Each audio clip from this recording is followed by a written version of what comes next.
It's no secret that starting a business is hard. Even if you have an amazing idea, bringing it to life can feel overwhelming.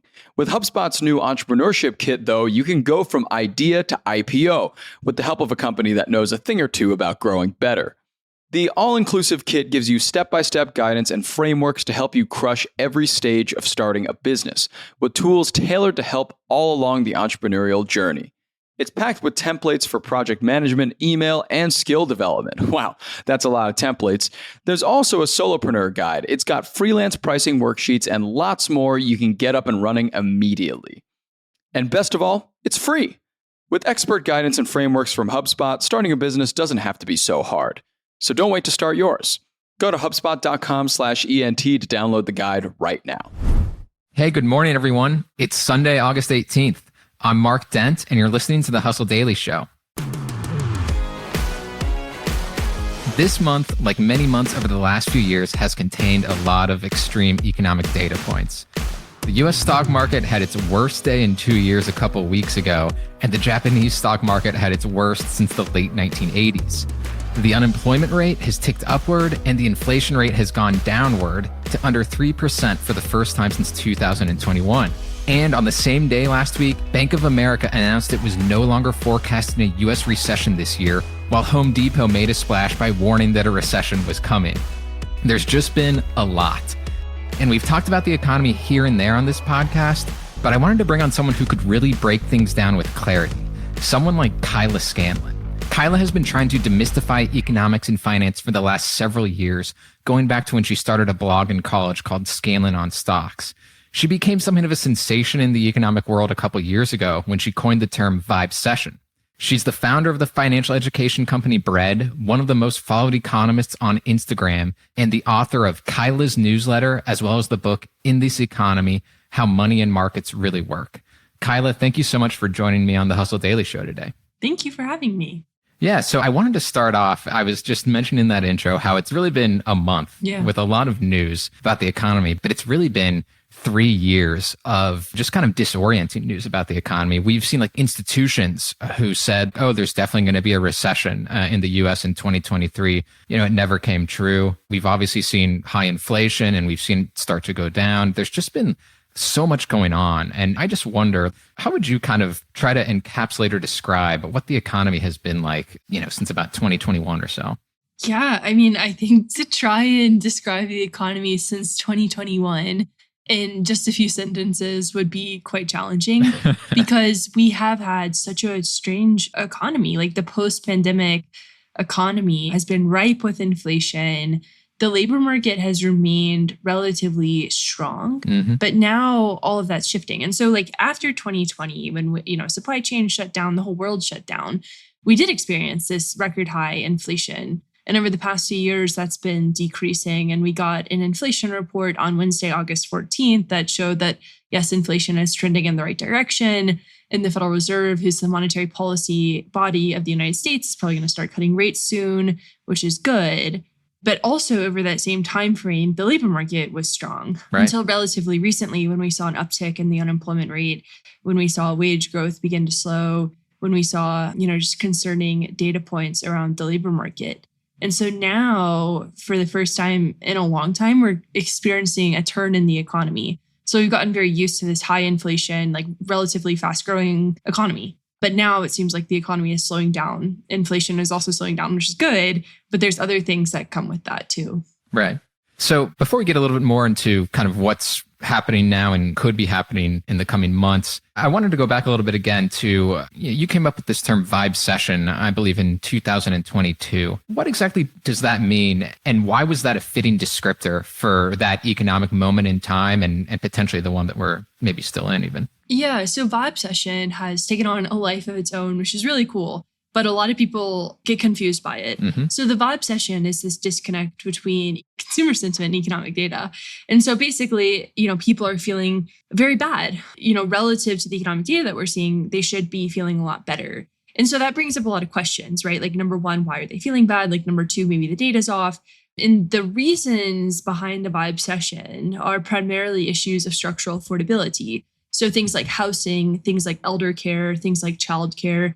those don't necessarily show up in traditional economic metrics that we use to gauge economic success. And so that's one reason behind the disconnect between consumer sentiment and economic data. The vibes are off. And then the second reason, of course, is like media headlines. Like there's a lot of framing of things in an extraordinarily negative light by a lot of mainstream media publications. And if you're scrolling, your newsfeed and you see a headline that says that we have like a 100% chance of a recession, you're going to feel pretty bad about your circumstances.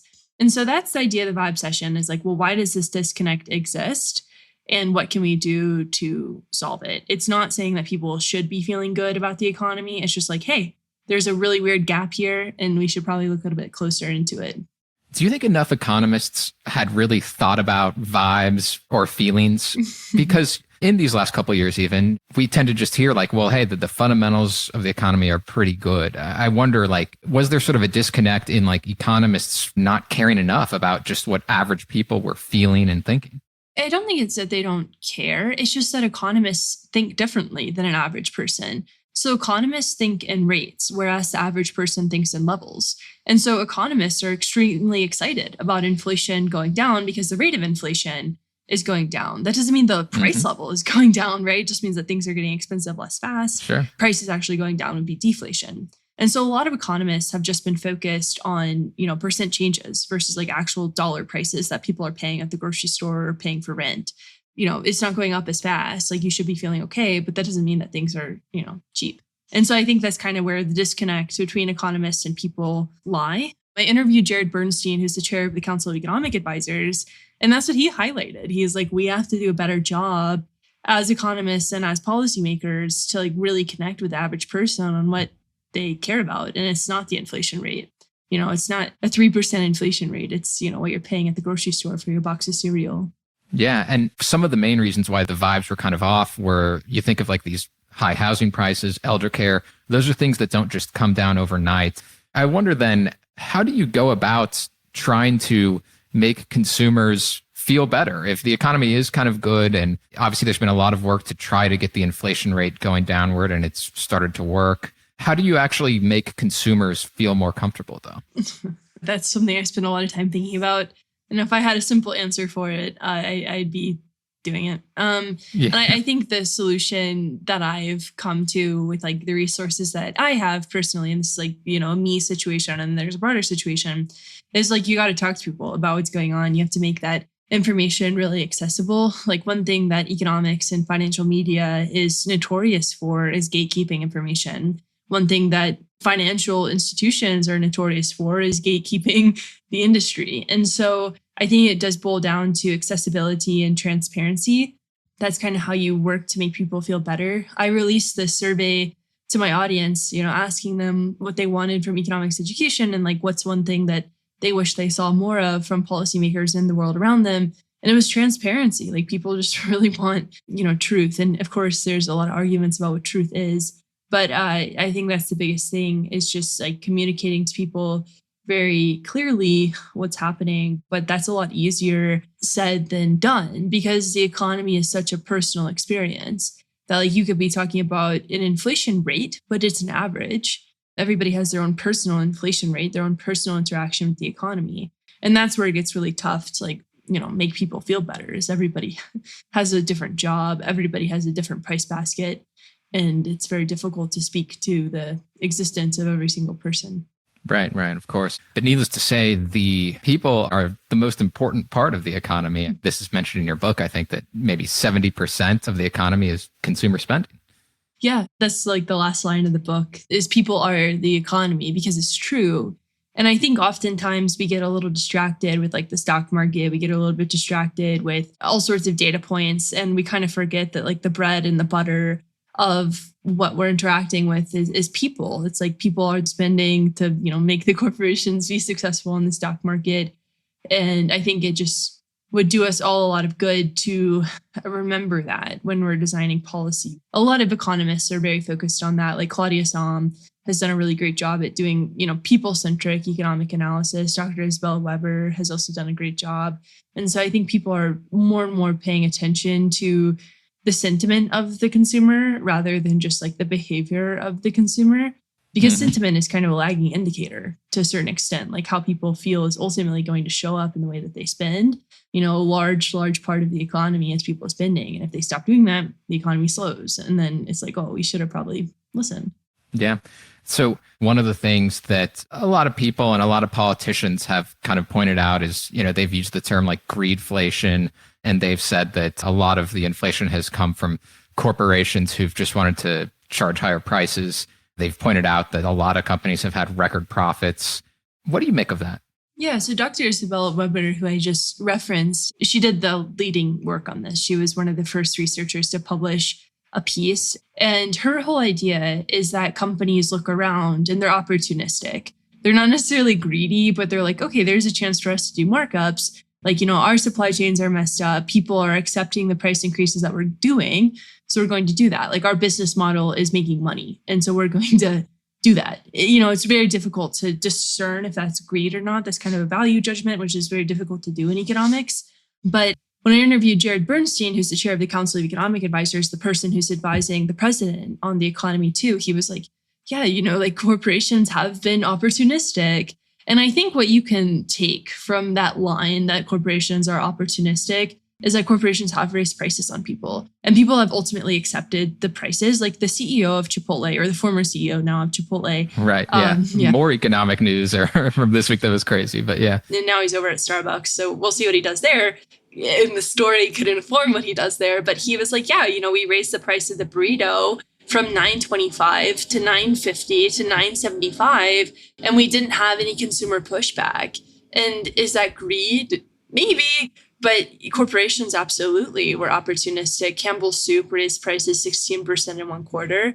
And I think we would do the corporation's behavior a disservice to not say that that's contributing to inflation and how people experience the economy. Yeah. I saw this in one of your highest viewed Instagram videos. You had done a talk, I think, at one of the universities there in California, maybe. This was like a great line. You were saying like these companies, they're profiting, but you called it like the worst profits ever. And you were also using this term, short-term garbage raccoonification. So what do you kind of mean by all of that when it comes to these high profits that the companies have been seeing? So that particular presentation was around the data that we use to analyze the economy. And I was talking to accounting hacks that companies will do to make their earnings look better because, part of the deal of the American economy, they're not the same thing. The stock market and the economy are not the same thing, but they're very closely tied. Mm-hmm. And a lot of companies want to maximize share price. They exist at the benefit of the shareholder. And so a lot of companies will do little earnings tricks, little accounting tricks in order to make certain numbers look better. And so there was a Bloomberg piece that I was referencing that was talking about like how some of the earnings success has been because people have been very, very good at accounting, not necessarily because they've been very, very good at making money. And I think we do see that, and not necessarily straight up manipulation of financial metrics, but, a certain amount. And the short-term garbage raccoonification line was me just talking about like how this earnings maximization model is very much focused on the short term. Like it's very much sacrificing the present moment to, at the expense of the future. And it's a short-term outlook. It's a garbage raccoon way to go about running a company. And it's a good example of how misleading data can be. And it can lead to valuations and things like that looking misleading too for people who are following the stock market. Yeah, totally. There's all sorts of and this is very hotly debated, but like stock buybacks, right? Like that can sort of manipulate the share price upwards. And is that actually a good allocation of capital? Like, does it make more sense to reinvest that money back into the company? Or because, you exist to serve the shareholder, should you buy back shares in order for the shareholder to benefit from earnings? Or should you give out a dividend? So I think a lot of companies, Apple has done like record share buybacks. And again, it's a value judgment on whether or not that's bad or if it's manipulation. But there's definitely like financial hacks that you can use to make things look pretty good. Yeah. So to move on to like what we've been seeing just like in these last couple of weeks, we had the stock market collapse for a day here in the US, and then it kind of settled back in. We've had unemployment rates go up and inflation is going down. Are we headed for some economic maybe trouble, or is this maybe this soft landing that the Fed has kind of wanted? They've always kind of said the economy needs to cool a little bit in order for inflation to fall. What are we kind of seeing right now? Yeah, I think a lot of people are wondering if it's a soft landing or not. We are kind of at a moment, again, of peak uncertainty where we have seen better and better inflation reports. The inflation report that we got on Wednesday, August 14th was another step in the right direction. But, rent and housing costs have contributed quite a bit to the inflation that we did see. And so the inflation story is not totally solved yet. And so for the Federal Reserve, their goal was 2% inflation. And they're looking at this and they're saying, well, we're not quite at our goal. We're getting closer and closer, but it's not moving as fast as we would want it to. And the other thing that the Fed has to pay attention to because of their dual mandate is employment. So the Fed has a dual mandate of price stability and maximum employment. Price stability is inflation, what we just talked about. But as we talked about at the top of the show, employment has been looking concerning. Unemployment has ticked up. It triggered something called the SOM rule, which is a recessionary indicator. And so I think there is still a lot of cards left on the table to determine if we have had a soft landing, if we've achieved that. The Fed has to probably start cutting rates to determine if we have made it safely out of this macroeconomic regime. I think all the data is pointing to a soft landing, but a slowing labor market is not a good thing. A slowing labor market is extraordinarily concerning. And that was part of the reason that we had that massive sell-off on Monday, was worries about the US macro situation. I hate saying this because it's such a non-answer, but we just have to wait and see what the data says. But the Fed probably should start cutting rates in September, and I think they're planning to. But we have a little bit more to go, especially considering US election in November, before we figure out how the economy lands the plane. Yeah, to kind of tie this together with what we were talking earlier about the vibe session and how there was that disconnect between the way people felt and the way some of the fundamentals of the economy actually were. Is it possible that if in fact there is an economic downturn, how much of it could potentially be driven by, the fact that people were just worried about it or didn't feel that the economy was good?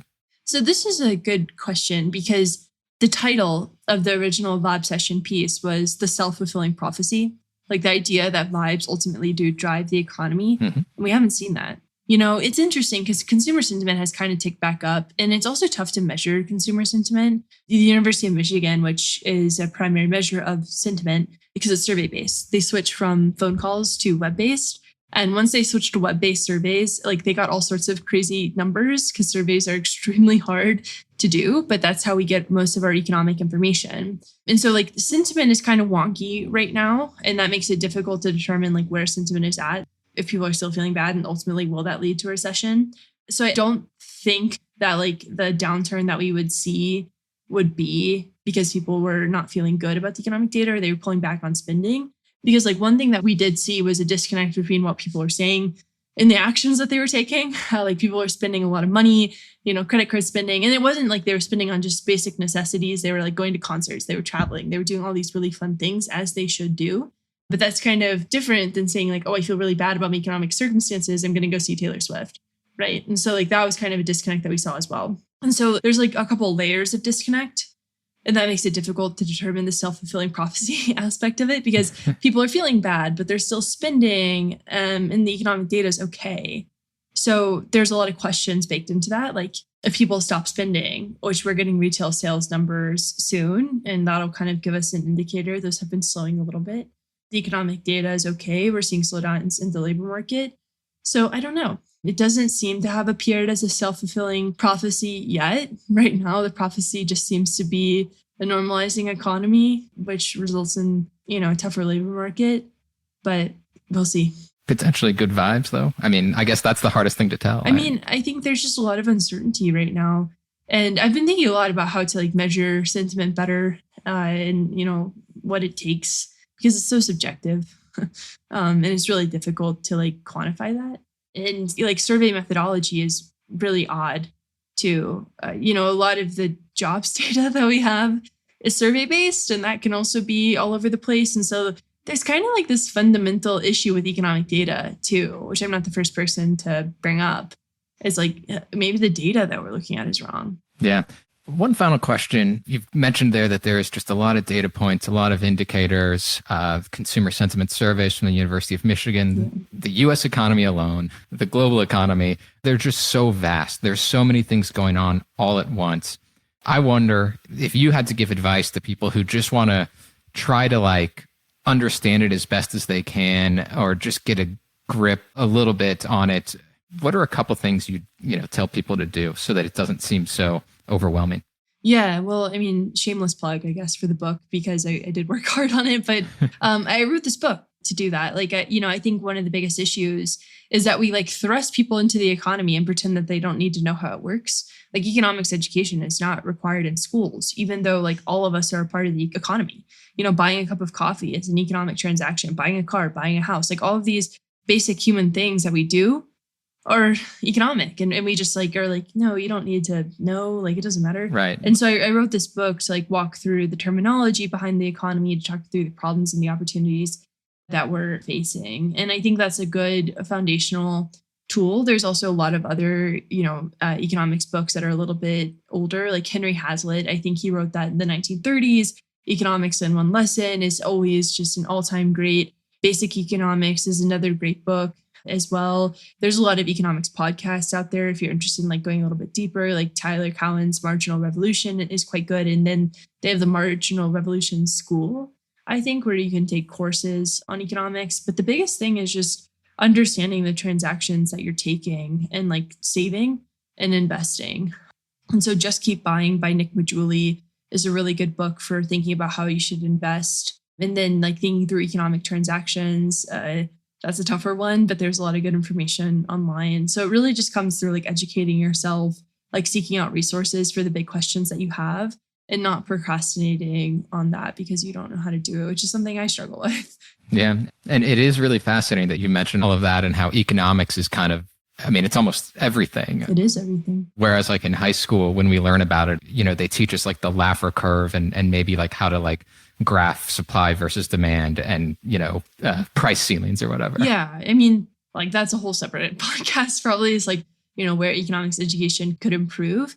It just is so abstract. And like, it's important that people understand the theory behind like what's happening, and they understand like elasticity and, some of the math behind things. But like there's also a disconnect to get, it's the theme of today's convo, between theory and application. Like when you learn econ in school, I studied econ and finance, you look at these things and you're like, okay, well, how does this work in the real world?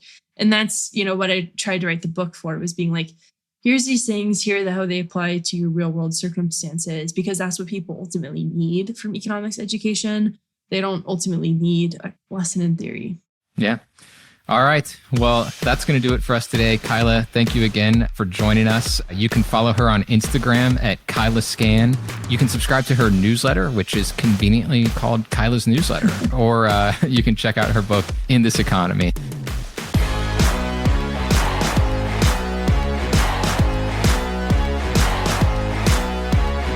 Thank you, everybody, for listening and tuning into the Hustle Daily Show. We're a proud part of the HubSpot Podcast Network. Our editor today is Robert Hartwig, and our executive producer is Darren Clark. We have a lot more tech and business coverage in our newsletter, so if you're not subscribed, please go get signed up at thehustle.co/email.